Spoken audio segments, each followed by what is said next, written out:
Hello mga kapengyo! It's me, JemYT Vlogs. For today's video ay tuturuan ko kayo kung paano i-unlock ang iyong Gcredit sa inyong Gcash application. So if you are interested, just keep on watching.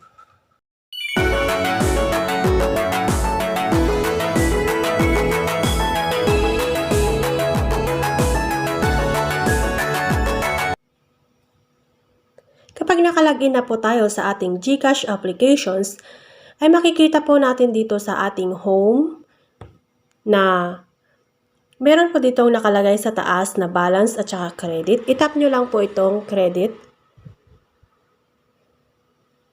Ayan po siya.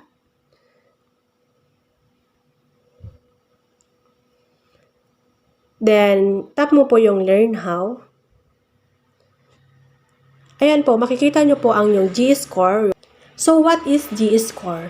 Gscore is the trust rating we compute for you based on your Gcash transactions.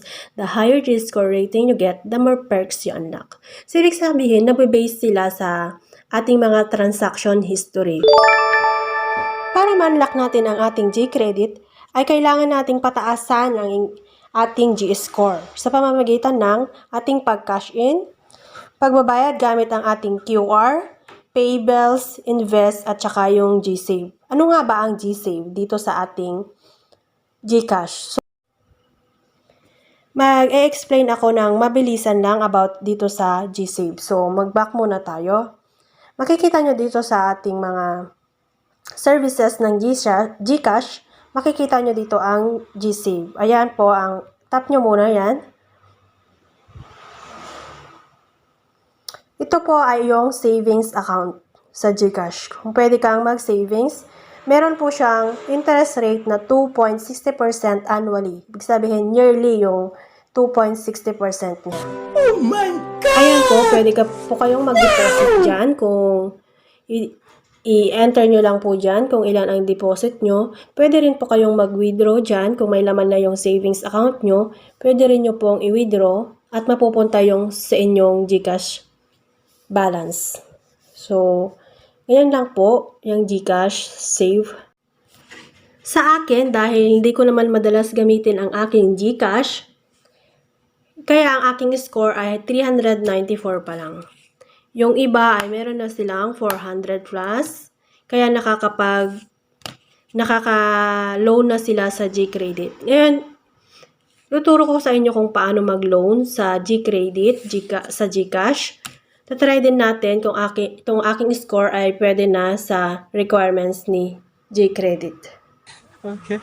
Punta tayo sa ating Gcash app.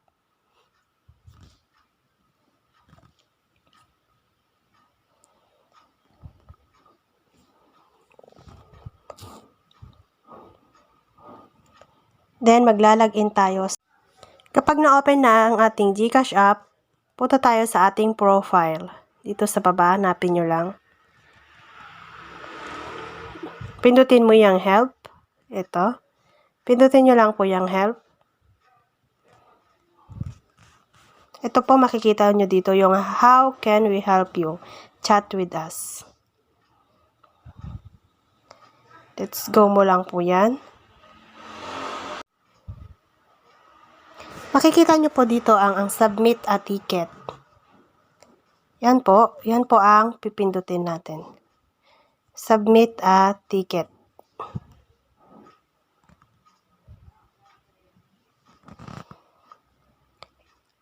Ito po, pipil-upan nyo po lahat tong mga nandito. Dito po sa concern category, pamili po kayo dyan ng ano yung concern, kung ano yung gusto nyong isabihin sa kanila. Dahil tayo ay mag-unlock ng Gcredit, so ang piliin natin dito ay ang Gcredit.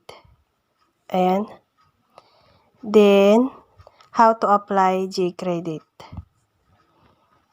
Ayan. Pagkatapos, i-submit nyo na pag napilapan mo na po lahat. Ayan po mga kapengyo, ganyan po siya ito magpapakita kapag fill upan nyo na po lahat tapos na-submit nyo. I-okay nyo lang po ito.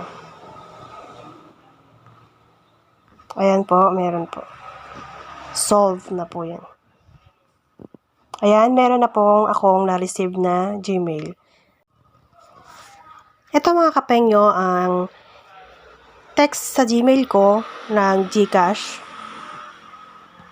Ito, you're inquiring about how to apply for Gcredit. We'd love to help you get started. Meron siyang mga requirements. Kailangan is 21 to 70 years old, citizenship Filipino, Gcash account mo kailangan fully verified, tapos yung ID requirement, kailangan may ID ka na government ID or ano pa man yan, katulad ng driver's license, passport, SS o UMID ID, voter's ID, or TIN ID. Kung meron ka lahat ng itong hinihingi na requirements ni Gcash, ay madali ka lang daw makaka-apply dito sa Gcash Gcredit. Para po mag-apply sa Gcredit ay kailangan pong sundin nyo itong steps na ito para alam nyo kung ano yung sunod-sunod na gagawin nyo sa pag-a-apply sa Gcredit. Pindutin natin yung guide. So, magpapakita po dito ang how can I activate Gcredit. Basahin nyo lang po yan. Ito po yung guide na susundin nyo. Yan po. Una, punta po kayo sa iyong Gcash app. Then, pindutin nyo po doon yung Gcredit. Then, enter your Gmail. Review your personal information.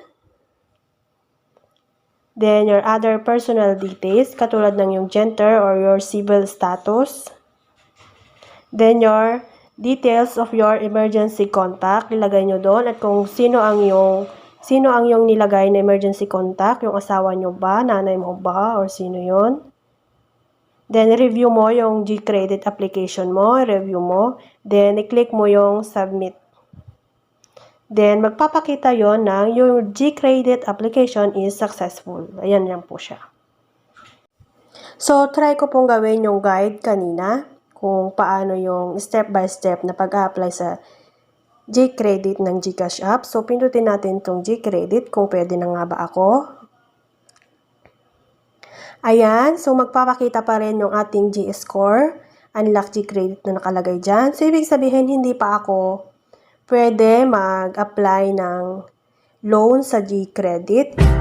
Kailangan ko pang pataasin ang ating Gscore. Kasi ang aking Gscore ay 394 pa lang. Kailangan muna na kung mag-cash in o mag-pay bills o mag-invest o maglagay sa aking savings para tumaas ang aking Gscore. So, ayun, wala tayong magagawa. Hindi pa ako pwede mag-loan sa Gcredit. So, better luck next time pag napataas ko na ang aking Gscore. So, ayun lang po mga kapengyo. Ganun lang po yung step by step kung paano mag-apply o mag-loan sa Gcredit ng Gcash application. Hope may natutunan kayo sa video na to at kung hindi pa kayo nakapag-subscribe, please like, comment, and subscribe and click na din ang icon bell para ma-notified ka kapag may bago akong upload. I'll see you again next time mga kapenyo. Bye-bye!